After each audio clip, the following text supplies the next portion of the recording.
Welcome to the Amner Martinez podcast, a Des Moines, Iowa local-centric podcast.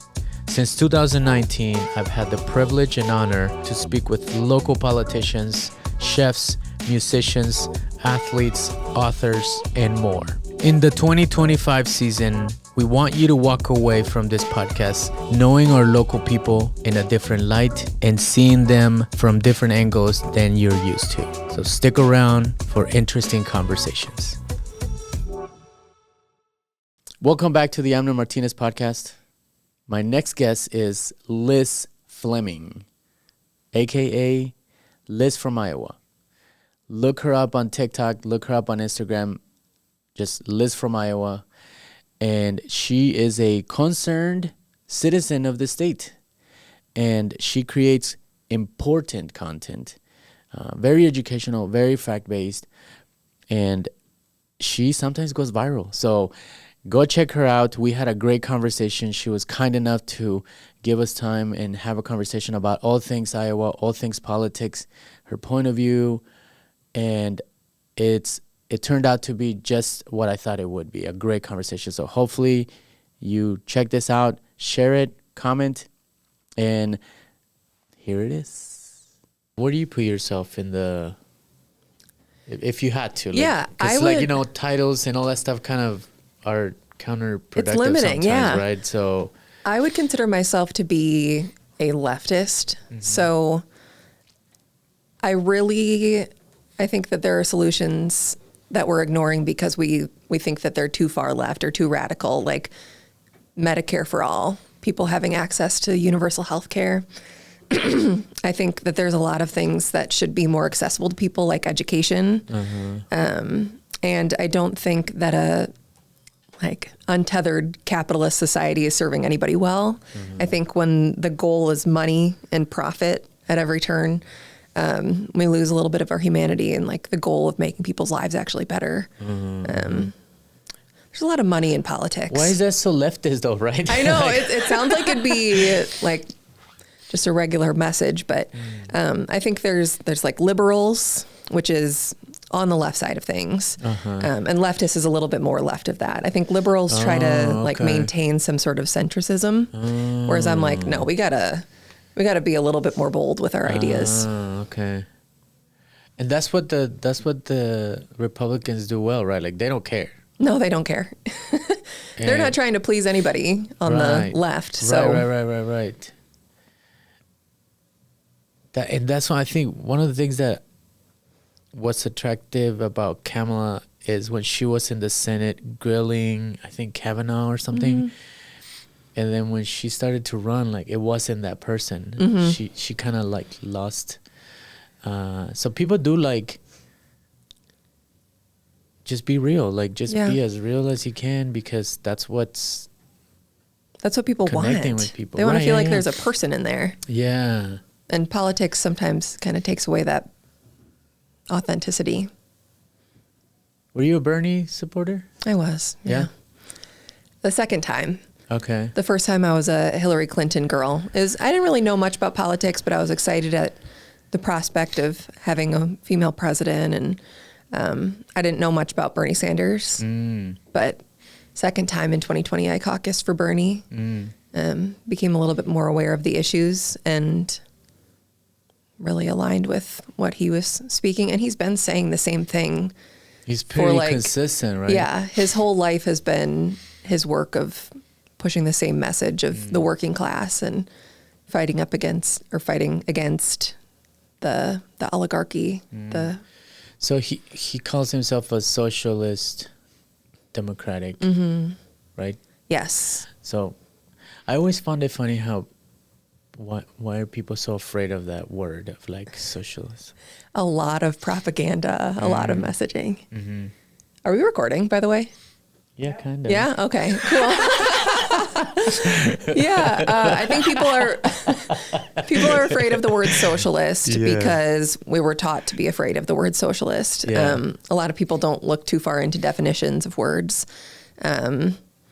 There's the communist word that people often mistake for socialism, whereas socialist kind of embodies more of a populist message, having equal access for all classes of people.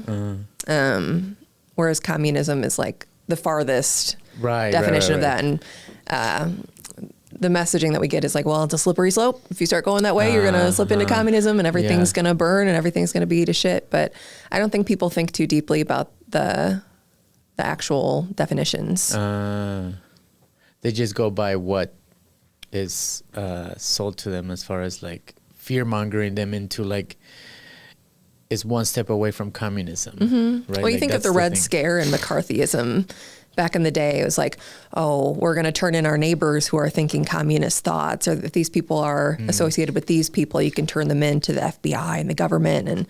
And I believe it was Ronald Reagan back in the day. He kind of rose to prominence because he turned in other actors in the union that he was in for teetering on communism. And it was kind of like this big tattletale scenario.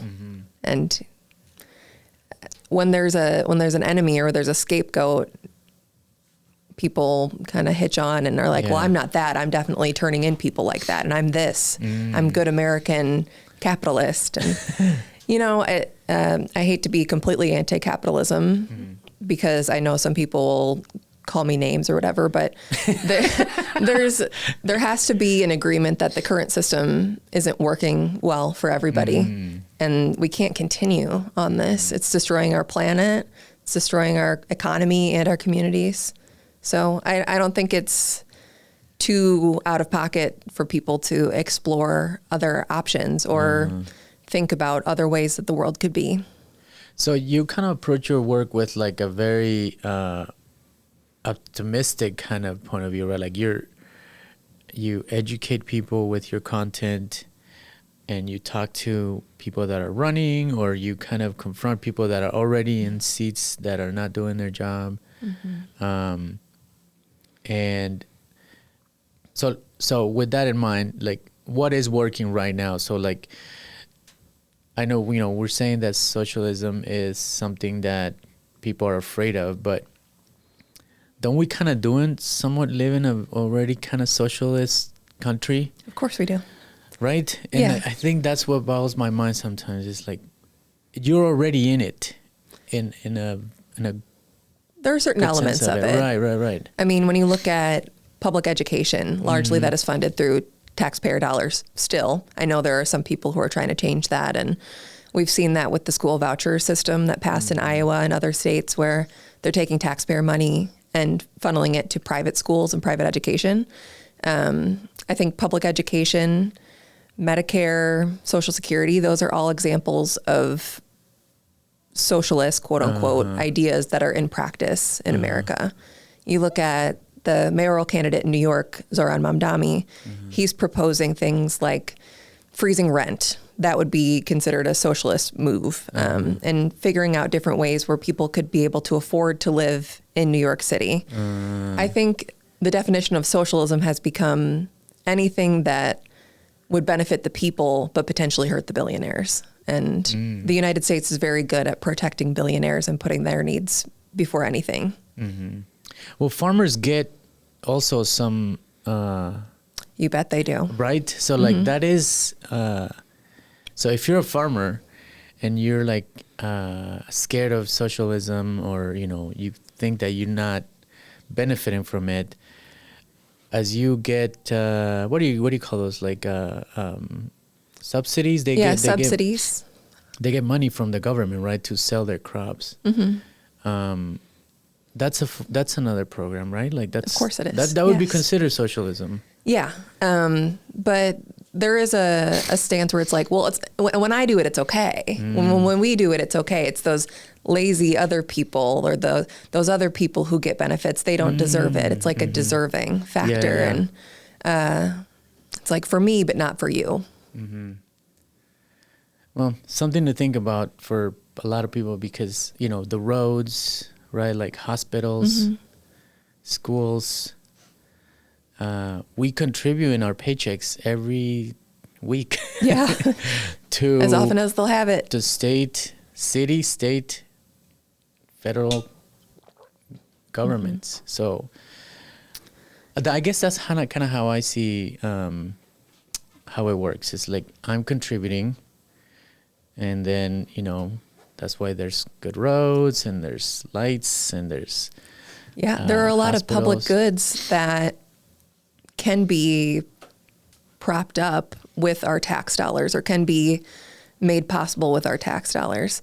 But tax dollars often don't go to the things that we want them to go to. You see a big conversation happening about Israel and Palestine right now, where people are honked off that their tax dollars are going to weaponry and fueling this war, genocide in Gaza, where we want our tax dollars to go to feeding kids. We want our tax dollars to go to making America safer and more clean, efficient, and ready for what the future may hold. But a lot of our tax dollars go to defense or now war. Is there, you think, there's obviously like a power kind of grab, or not grab, but like retaining power. I think that there is this identity crisis that's happening in this country. And so how is this country, how did it begin, right? I mean, Europeans came to this country that was already inhabited by natives.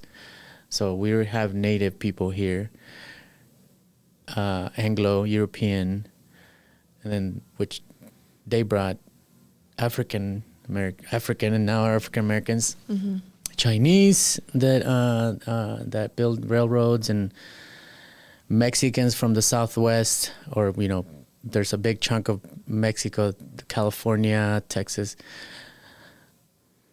I feel like this country is like in denial of its own identity. Absolutely. It's interesting to hear a lot of people, especially like Christian nationalists, for example, or racists in charge, who believe that America belongs to one kind of person, and that one kind of person happens to look exactly like them.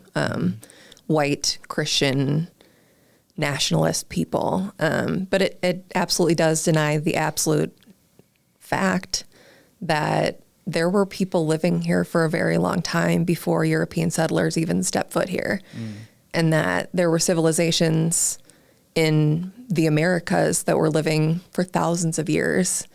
And yeah, it really does just deny fact, evidence. And it leads to this idea of colonization being like what was meant to be, and that white people and Europeans were meant to come and claim this land for their own and dominate the other cultures and the other people that were here.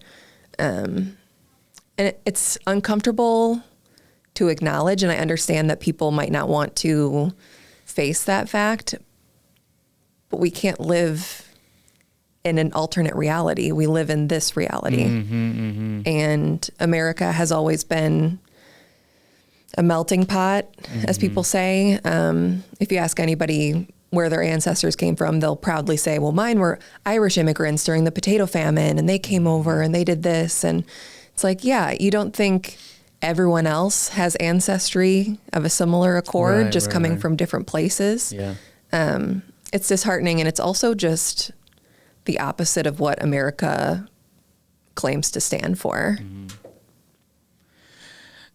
There's some intel. So there was a guy that told me, he's like, well, what if, imagine if it wasn't colonized? Because there was a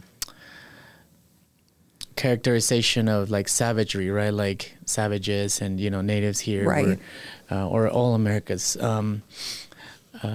But there were civilizations, the Mayans, the Aztecs, and then so that's one white guy that told me that, like, basically saying what would have happened if it didn't get colonized. And then Jonathan Buffalo from the Meskwaki tribe, he said, we lost the promise of what we could have been as people. It's like, I guess we'll never poignant. know. Yeah. Which is a it's shame like, because those civilizations and those people who were here long before us, they made it work. They knew the land. They knew how to work with the land and with nature to provide for themselves, to provide for their communities. And all that knowledge was lost. There's a chef up in Minneapolis. He goes by the Sioux chef from the Sioux tribe. And his story involves growing up on a reservation where they were given like USDA prepackaged food, and a lot of people were sick. They had diabetes, they had health issues. And he's like, why don't we have access to better food? And also, why don't I know any of my ancestors' recipes or foods that they used to serve? So he went on this mission to track down all of these native recipes for food. And in addition to food, there was medicines, and there was this rich kind of cookbook that he put together, but he had to really piece it together from a lot of unknown places because all of that knowledge was destroyed when colonization happened, almost all the knowledge. But he was able to put together a menu, and I believe he serves native recipes at his restaurant in Minneapolis. I'd like to go sometime. Yeah. But it just goes to show that there was rich culture and sustainable culture here long before. Yeah. It's working though, right? Like this whole white nationalism,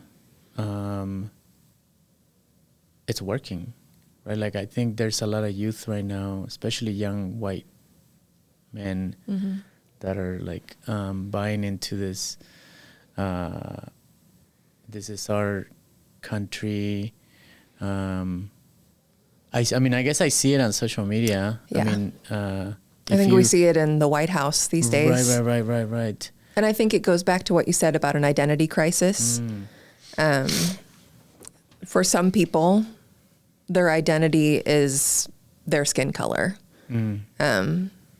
which I think is like a really kind of low-level form of identity. Like that's something that some people claim to be like really proud of, and like there is a certain element of like being proud of your past, your heritage, but in this day and age, it's ignorance to not know the history and to not know the intricacies and the nuance of your history and the history of this country, and how white nationalism and how racism has really caused a lot of suffering.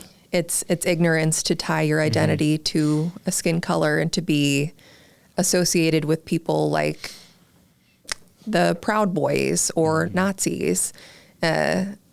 People are opting for that when I think they deserve a little bit more soul-searching time and a little bit more, honestly, maybe therapy. Thinking about what truly forms an identity and what truly would be an identity to be proud of. But the media kind of encourages it at this point. Social media, the political media that we're seeing, they tapped into something that is kind of as old as time. We've seen racism play out time and time again in America. And it gets people upset and it gets people active for the wrong reasons. The gutting of education is, it feels like it's on purpose too, right? Like there's like a dumbing down of, and I'll get to something kind of like how you approach your work, which is like you talk about facts and you talk about specific districts. Like you, when you do your social media, it's like district number this, and then this is the person that's already in the seat, and this is who's running against them, and why you should. So, and I'm a really big fan of what you do, is because there's no, you're just like saying facts and names and dates. So it's like there's no, you're not putting a lot of your opinion, I guess. But there seems to be a dumbing down of the population. Then if all this education is being gutted, right, which plays into this it seems like it's on purpose that there's a power kind of grab. Absolutely.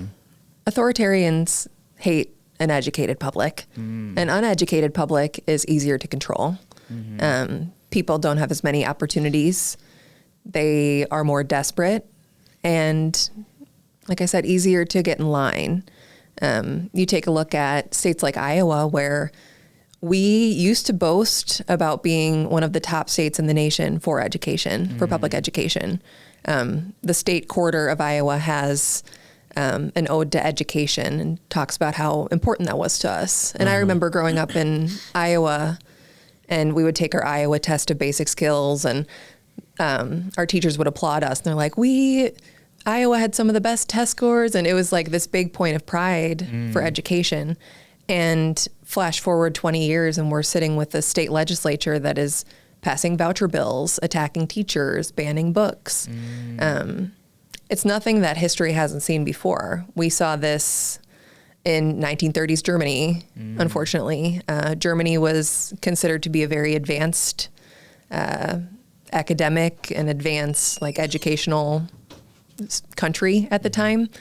But then you see things like book banning and book burning, and you see people in education and academia being ridiculed, if not sent away for being who they are. They're accused of being communists or whatever ploy they need to get these people out of public eye. They do that. They don't want free thinkers. They don't want people piecing things together. They don't want people unifying against a government that's trying to work against them. So what is the most, because you're Liz from Iowa. Yeah. That's my legal name now. That's your legal name.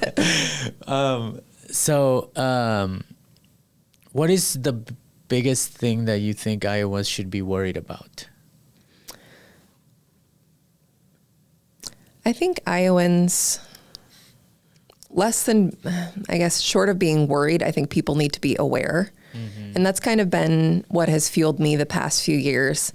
There's a lot going on in politics. You got the federal level, you've got the White House, the Supreme Court, but then you have the state level. And a lot of decisions get made at the state level.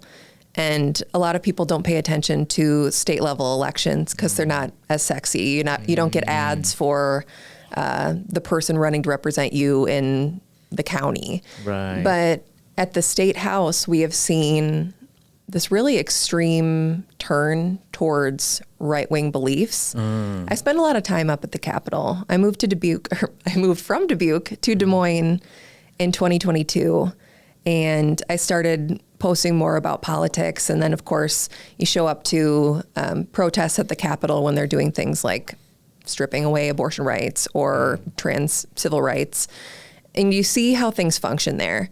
And right now there's a Republican majority in both the House and the Senate at the Capitol, at the state Capitol. And of course we have Governor Reynolds, we have an Attorney General, Brenna Byrd, and they're all very loyal to this MAGA mindset and this Donald Trump mindset. And that's why you see a lot of culture war things coming up. There's a water crisis taking place right now. There's a lot of people in Iowa who are concerned about drinking the water. People are concerned about the cancer rates. People are concerned about radon, but that kind of stuff doesn't come up at the Capitol because they have special interests in groups like the Family Leader who are there guiding legislation like banning books, banning sex ed, banning contraception. There was a representative who at the last minute at the end of last session put forward a bill that would ban gay marriage in Iowa. There's a lot of things that Iowans aren't asking for being put forth by these politicians. And a lot of people don't even know who their representatives are at the state level. And that's fine because there's not a lot of awareness about it, but that's my thing that I'm trying to do. I want people to know that one, the state government has a lot of say in how things go here. And two, a lot of this goes undetected because how are you going to know what a random representative is doing on a Tuesday afternoon if there's no news covering it? And if the higher ups in the state government are acting like everything's good and fine. There's a lack of communication and a lack of interest there. And I think it's by design. Yeah, I was going to say, like, sorry for interrupting, but No, like, you're good. that was my next question. Is like, it is right because a transgender bill is going to, what do you call it? Red meat? Is that what people call it? Like, I don't know. Like when politicians are, when politicians are just saying like something that the crowd is just like, oh yes, you know, Yeah. like we do this. So, I think that's the term. It's I like when, it. like, It they're makes sense. giving them, like when they're just giving the crowd what they need. So like a transgender or an anti-transgender bill is gonna like rally their base and rally and just like, yes, you know, instead of talking about Actual things that are like bothering. serious. Yeah. I just kind of Googled in ChatGPT a little bit. Like the transgender population is like super tiny. Tiny. And they're compared using to the US. that to fuel their agenda. They're avoiding talking about real issues. The minimum wage in Iowa is $7.25. There are people, I think it's 1 in 11 people, children, who don't know where their next meal is going to come from. They are food insecure. There are real, actual big issues that affect actual lives here that they're ignoring because they know they can get people fired up about transgender people. Right. But they're using the same talking points. I mean, you think about the transgender issue and it's like, oh, well, what if they go into our bathrooms? What if they do this? And it's those are the exact same talking points that they used talking about gay people. Those are the same talking points they used talking about black people. These are the same like hot button culture issues that aren't even issues that they're using to get people fired up because a lot of people don't know transgender people. Right. And it's something that they fear because they don't know it. It's really frustrating. And I think we see a lot of that in places like Iowa because we have a lot of the same kind of person. A lot of white people, a lot of religious people, maybe that might be a category. But there are a lot of other people who live here too, but they might not encounter them on a daily basis. So they mark them as other, different or scary or wrong. And that's enough to fuel legislation sometimes if there's enough hate behind it. So you're kind of falling for it, right? Like if you get excited or like you like that these bills are being passed, it's working. They're distracting you from things that they vote for or against that are like affecting. It affects your local economy. It affects your city government, state government. So, is that what? That was the whole tactic from the beginning, right? Like that's why there's this anti-immigrant sentiment and action. I think they would prefer to have to be looked as racist. Yeah. I think they would prefer, right? Would be looked like if the TV news are talking about ICE raids and horrible scenes of people getting arrested, that's what they want actually. That's not bad. Am I wrong? That's No, not bad media for them because they're doing other stuff, moving money around and like. They're scapegoating the immigrant and migrant population. They're trying to convince the working class, middle class people that the real reason you have problems is because of these people. And we're going to root them out for you. And some people fall for that. And that's really unfortunate because often they're the same people who claim to be Christians. The people who claim to follow Jesus are quick to be like, well, I don't want those people in my community because, and then they'll rattle off a couple of instances of like one person causing harm. It's like, if you really looked at the full picture, you'd know that straight white males are more likely to hurt you than any other population. Do a good job about like making crime synonymous with like people of color or immigrants, Of black course. people, Latinos. So like, and that is on purpose. They want you to think this way, right? They want you to associate crime with an immigrant. but this is like an old tactic. This has been happening the entire time this country has been. Yeah. Well, you look at old cowboy movies. There was a very clear hero and a very clear villain. You look at old films, like one of the first films that was ever produced in America, and they showed it at the White House, Woodrow Wilson, and it was incredibly racist, and it told this tale of this poor white woman who was attacked by a black man. And you see it in the media, and they really force the narrative that these people are bad, these people are good.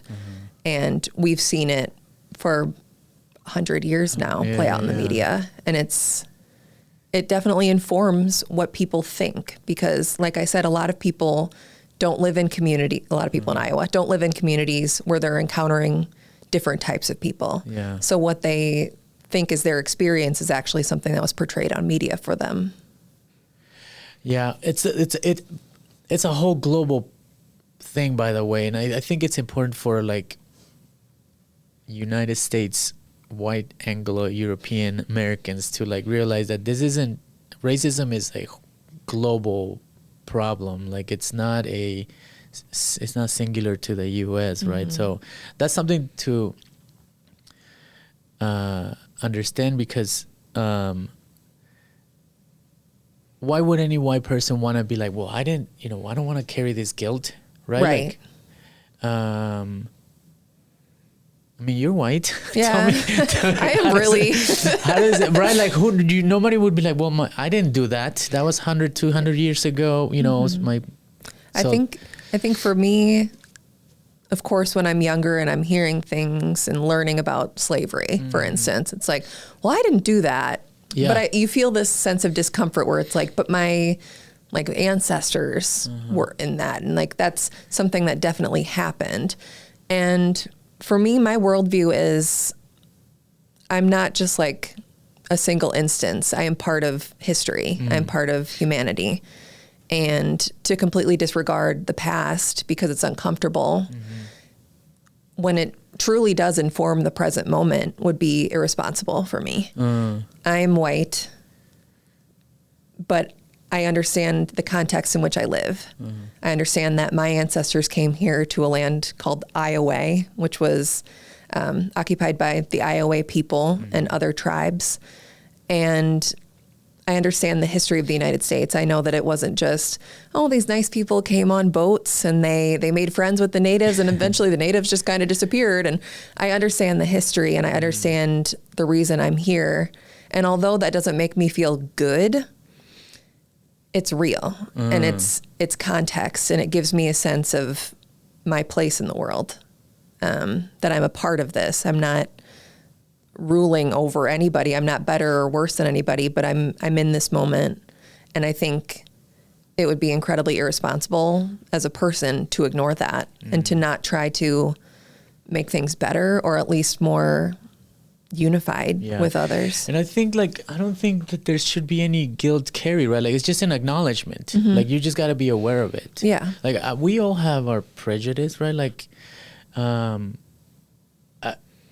we, there's like self-hate, like it's in our DNA almost, like this whole racism and identity, and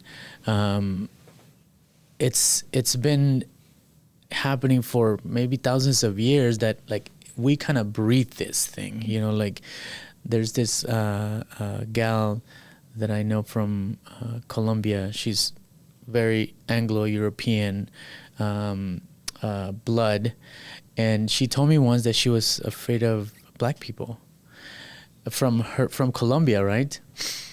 And she was like, well, it's like there's some people from this region that like they're just like very like brute and like just kind of like violent. And I was like, well, is there any white people that live in that area too? And she's like, yes. Okay, well then you should be. Are you afraid of them too? And then we just had this conversation about how it's ingrained in her, like in her DNA, to just automatically be afraid of people of color. because she didn't have like a specific bad experience with a black person. She just somehow she was just hesitant and afraid of them, and it just kind of my personal experience as I come from Mayans and indigenous people, and my dad, I tell this story a lot, but my dad would tell me we have to improve the race. Like this is something that kind of I've been hearing this since I was 9-10 years old, and I didn't want to be out in the sun too much when I was a teenager because like I didn't want to get too dark. And then so in my 20s and my late 20s, I just started to like just look deeper into that and why he would tell me this. And then I just I imagine somebody told him this, right? His mom or his dad. And then somebody told them that, right? So I think it was like a survival mechanism, because Right. indigenous people were being treated badly, enslaved, beaten, and all that stuff. So it got carried into him, and it evolved into like my child to have a chance in this world is for them to like mix their race a little bit, like improve a little bit. And so like it's in both sides, it's like this fear that white people have of others, right? And now it's becoming transgender people, gay, but it started with, people of color, black people, and then on this side, you have this inherited like self hate about yourself. So, and that's kind of like where we are right now in a way, right? Like they're using this proven method to make you fearful of things. History might not repeat itself, but it definitely rhymes. I hear that a lot, where things that are happening now, maybe they didn't happen exactly like this in the past, but similar things have happened. We see similar scapegoating of society's other people. And we're seeing it really right now as the time that we live in is kind of wacky, we just had a pandemic. We have a lot of instability around the world, violence, etc. We know a lot of information. We have the internet, but we don't quite know how to put it all together. And there's a lot of different narratives happening at the same time. So it's easy to amplify one thought and not another and reach this crowd with this message. And I think it's definitely getting to a point. I think things need to change. And I think everyone has an acknowledgement that things need to change. It's just a matter of who's going to change it and how are they going to change it. Why do you think a lot of people are like disillusioned or like they don't like to do, like you do a lot of the work for people, by the way. So like if they follow you on social media, you do the homework and you just like giving people like solid, good information. So why do you think that is though? Why do you think that there's a like disengagement from politics and voting? Some people believe that their votes don't even count. Yeah. One of my best friends in the world, like we've been best friends since we were 12, 13, does not vote. And someday I want to get her to vote. I want her to see that it matters. But in our adult lives, since we've been able to vote, we've seen some really disappointing results from elections. And it comes from a system that we all know and it can acknowledge isn't working for the people. There's a lot of money in politics. There's a lot of special interests in politics. And people, and I think I don't judge them for not thinking that it doesn't matter if they participate. I think there is a sense of like, well, the rich people are going to decide, or these people already have a hand in it, so why would it matter if I showed up? But I think we have to keep showing up because the alternative is they win. the people who count on you to be discouraged and tired and worn out and not hopeful, then they can just do whatever they want. I always say that I'm living in Iowa out of spite, because a lot of people will say, why don't you move to Minnesota? Or you're so liberal, why don't you move to California? They'd love you out there. And I'm like, I'm staying here because I believe that if enough people care, that change can be made, especially in a place like Iowa. I mean, maybe we won't be able to change the entire country, but we can change the state. There are a lot of people who care a lot here. And I've learned that from being online and from hearing from other people. I started posting in 2020, just little things about life, about Governor Reynolds. There was a lot of news about like how she was handling COVID back in the day. So I would post about that, and a lot of people would find me online through the algorithm, and they were just happy to be represented online or to see something that pertains to their life online or where they are online. And that's only really flourished over the past 5 years. The following that I have is largely Iowans, and they're largely people who are waiting to do something. A lot of people want to do something. They don't know what to do.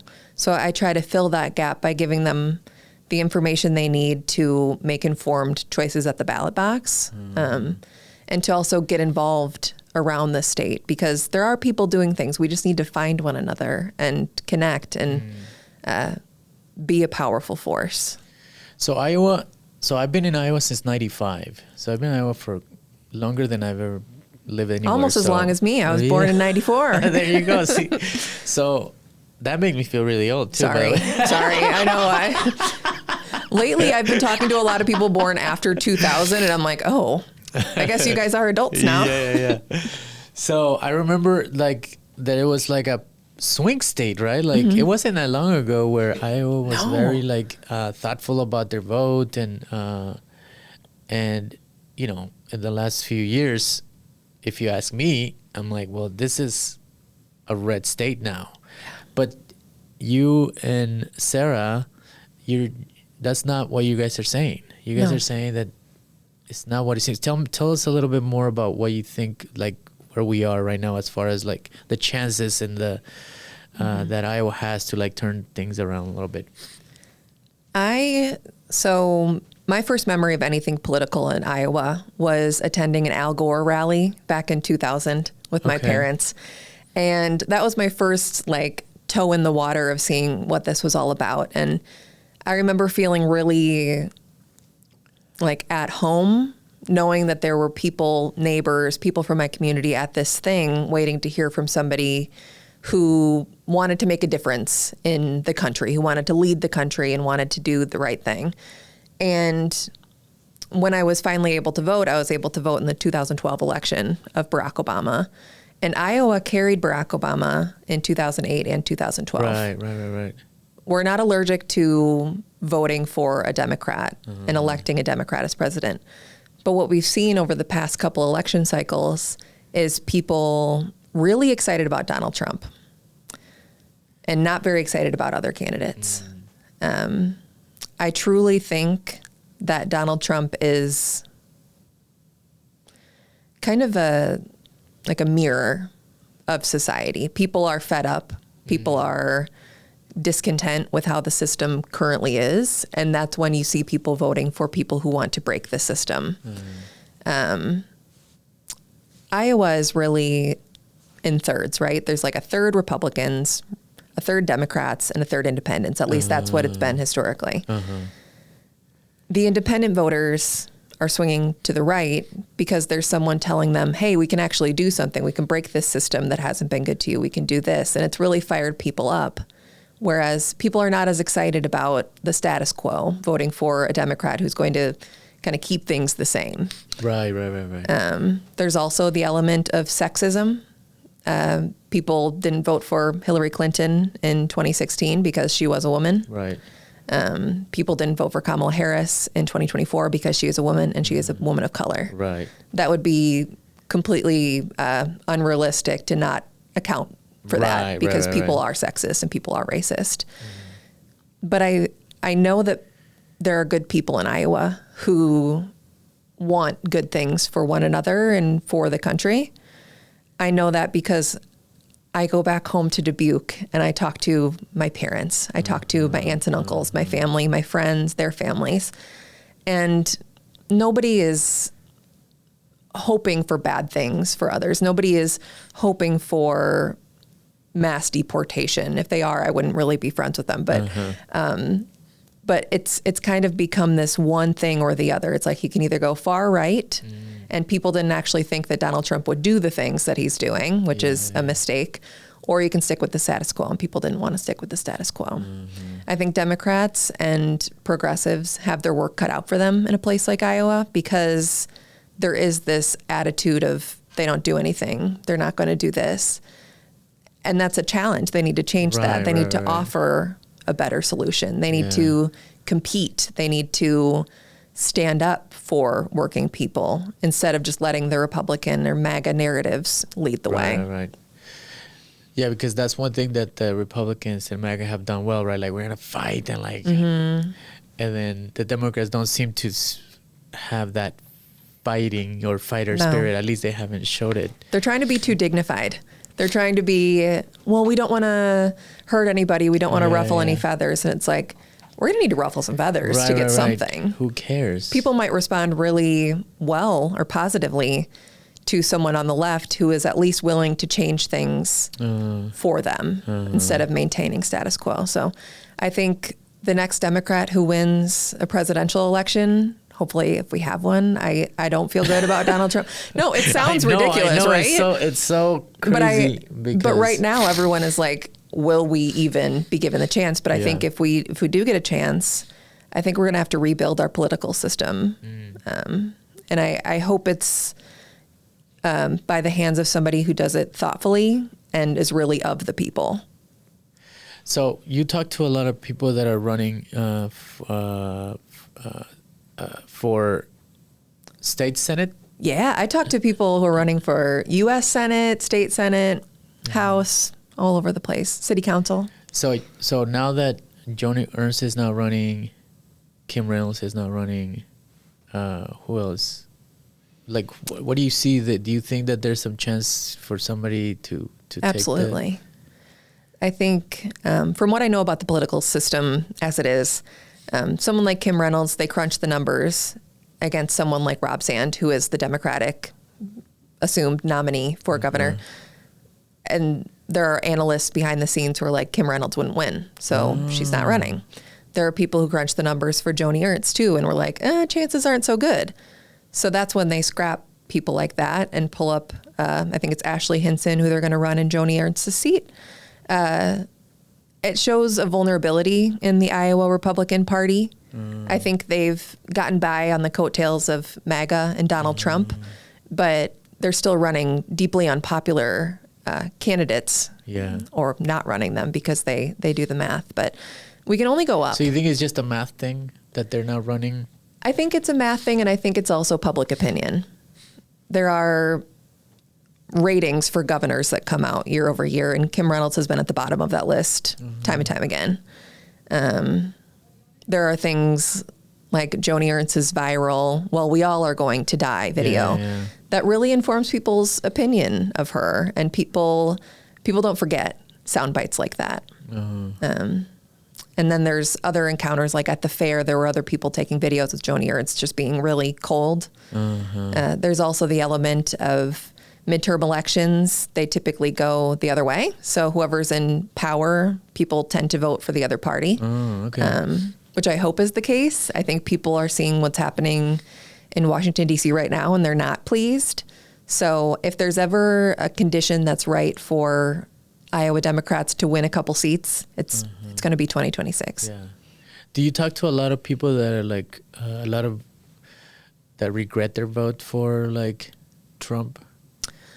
I do know people who have voted for Trump and regret it.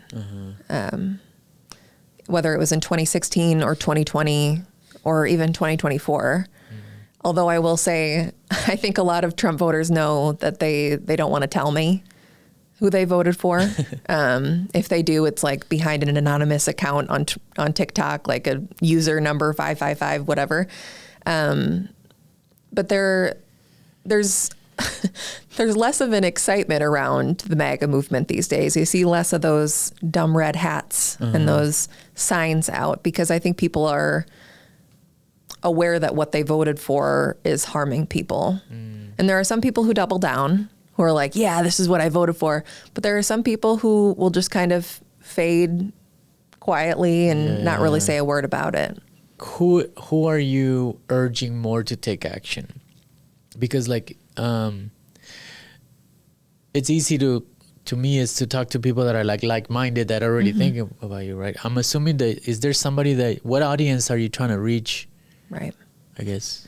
I would say my audience is largely people who already care about this stuff and just want to get information to further know more about what's at play and what's going on. But there are also people who follow me because they like some of the other stuff I post. They like the lifestyle content. Or my friend Sarah Bowes posts a lot about food and like local things happening in Des Moines. So you get an audience that's willing to listen to you. And maybe they don't agree with everything that you say, but maybe something will stick. There was someone who told me the other day, they were typing it out in my comment section, like, you're interesting. I agree with a lot of the things that you say, not everything, but would you consider running for office someday? I'm like, that's good enough for me. You don't have to agree with everything that I say. Yeah. But I think the main sentiment is we deserve better than what we're currently getting. And that there is a way forward somehow, we'll find it, where people get what they need and be represented by people who actually care and are willing to listen to them. Do you think you would run at some point? I think I will at some point. I don't know when. Right now I'm having a lot of fun. Fun is an interesting word to use. Fun. I'm feeling a lot of like fulfillment from helping other people with their campaigns. Because there are a lot of really great people who have stepped up to run in 2026 for all the right reasons. Right. They look around at what's happening and they say, I have to do something because they're looking around. They're like, no one else is going to do it. I have to step up.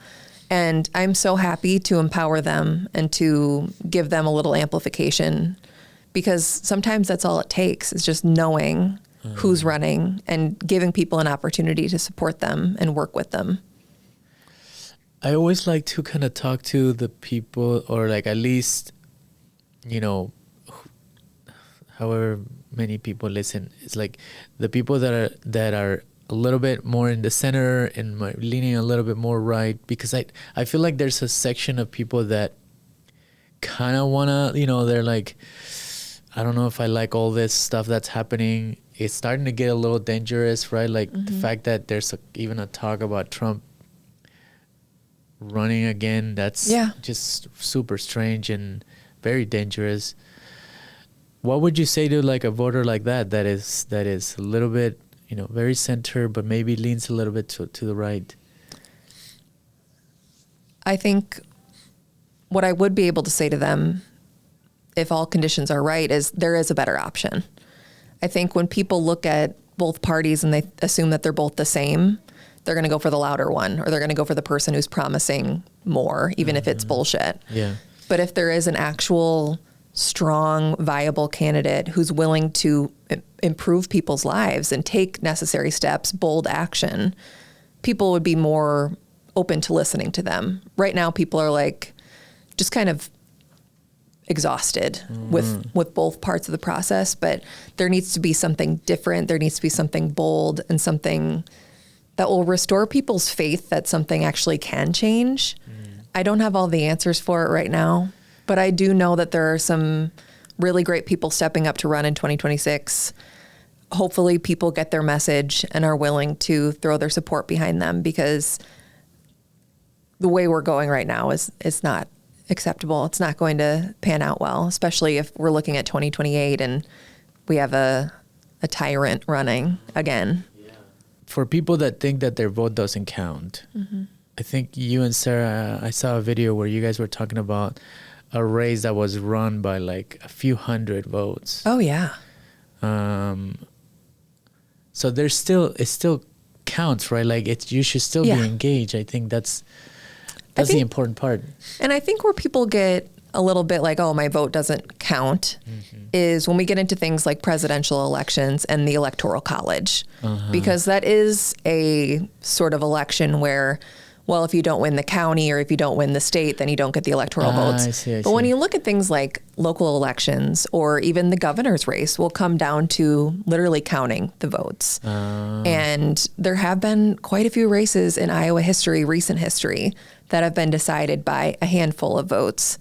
It's like, God, if only those people would have been able to get off their butts and go to the polls that day, we could have a completely different outcome, or we could have a completely different representative in the House of Representatives. In Iowa, a few votes mean a lot because our population isn't that dense. So some of these elections really are just by the tens that people are winning. So not to get too much into like the disillusion and like the collapse of this country. Yeah, no worries. Yeah, let's do it. You do approach this with a very optimistic, informational, facts kind of, that's how you create your content. But like a lot of what's happening, at least in the federal level, it doesn't look like very promising, I guess. Right. At what point should Iowans or people in this country should like, because some people are already alarmed. Yeah. Some people are already sounding the alarm. Where do you think, what should people be paying attention where they're like, this is dangerous.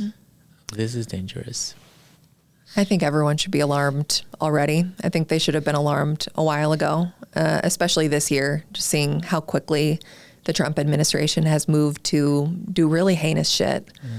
But we also live in an environment where people almost don't want to believe that these things are happening because it's more comfortable to be like, oh, the news just makes everything seem like a catastrophe. And there are people like that. I think if Iowans were to pay attention to anything right now, I'm not going to ask them to pay attention to everything. That's what I do. And that's why a couple days a week, I'm just burnt out sitting on my couch doing self-care things. But I think people need to pay attention to the Supreme Court decisions that are taking place. Because we still have, although it's in tatters, like the checks and balances of the system. There's the executive branch, which is the White House, Donald Trump, his crew. We have the Supreme Court, who's supposed to keep that in balance. The Supreme Court, 3 of those 9 justices were put there by Donald Trump. So it's kind of like they're going to pat his back. And plus, the other ones are kind of scandal-ridden. That's a whole other conversation for another day. But then we have the government, so Congress. The idea of checks and balances only works when there's not a one-party rule taking place. And right now, that one-party rule is taking it to the fullest capacity that they can. They're passing things on party lines. There's not a lot of disagreement. Like you said, people get in line and follow behind their leader on the right. People need to pay attention to the fact that the Supreme Court ruled that it's legal to racially profile people yesterday. Right. They've made it legal for Donald Trump to do anything in his presidency. He's immune, basically, legally. Those are very frightening things, and those are very high-level decisions that are kind of just like a checkmark go ahead for this regime. If we are to have a check or balance on that, we are left to Congress. We need to elect people that are going to stand up against what's happening, against Donald Trump, who aren't loyalists to Donald Trump. That's kind of our last shot. And I hate to be like, well, we're cooked after that, but like 2026 will be very telling.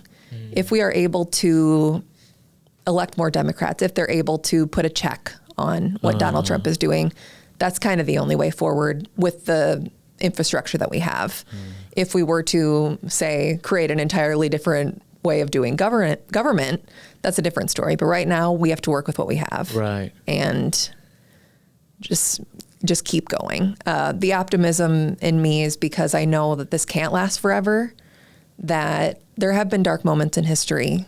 You look back at the 1960s in America, things weren't so good and people felt very bleak. I don't know if it's ever been this bad before in history. And I always like do a temp check with my parents. I'm like, so you were alive for the 60s. Is it worse now or then? Yeah. And it's really bad now, but it won't last. Donald Trump won't live forever. Right. MAGA won't even live forever. We have to sustain whatever joy and optimism we have until this has passed. And we need to be on the other side of this, ready to get to work to make something better, to build a better future than what we are seeing collapse right now. Another section of people that I think that should be paying attention is like the middle class. Oh, yeah. Right? Like, because right now there's anti-immigrant, policies, anti-LGBTQ, anti-women, and a lot of people are like, well, nothing's happening to me. And it seems to be the people that like are in the middle class where it's like the money's fine. Nobody that I know is getting, abducted or kidnapped or taken away. I don't use welfare, so like that doesn't bother me. I'm using the voucher, so yeah. Or I'm, like there's this like I think a section of people that are like just kind of watching. They're like, well, it doesn't affect me yet. Oh yeah, I see those people all the time. It's Right. the people who live in a place of privilege and comfort, and they don't think that it will impact them, but it will eventually. We live in Iowa where our healthcare system is not very extensive. There are a lot of places in Iowa that don't have hospitals. They don't have clinics. 1 in 3 counties in Iowa doesn't have a maternal health care unit or a place where people can go to deliver babies. And in a state without abortion access, and when they're taking swipes at contraception, there's still going to be people having babies, and they're going to notice when their hospitals are shut down because Medicaid was cut.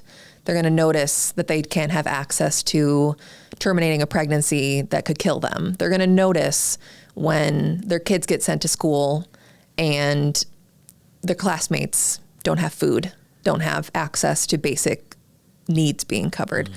It will hit them. I encourage them to really look in and feel it instead of looking the other way and assuming that it will never impact them. I think when we stop being empathetic or stop being compassionate about things that don't necessarily affect us, that's when we lose our humanity. Like, what different are we than robots at that point if we don't care about one another? Right. And the Iowa economy is ranked pretty low, right? That sucks. Yeah. 49 out of 50 for states. The Iowa economy it's largely tied up in agriculture, right?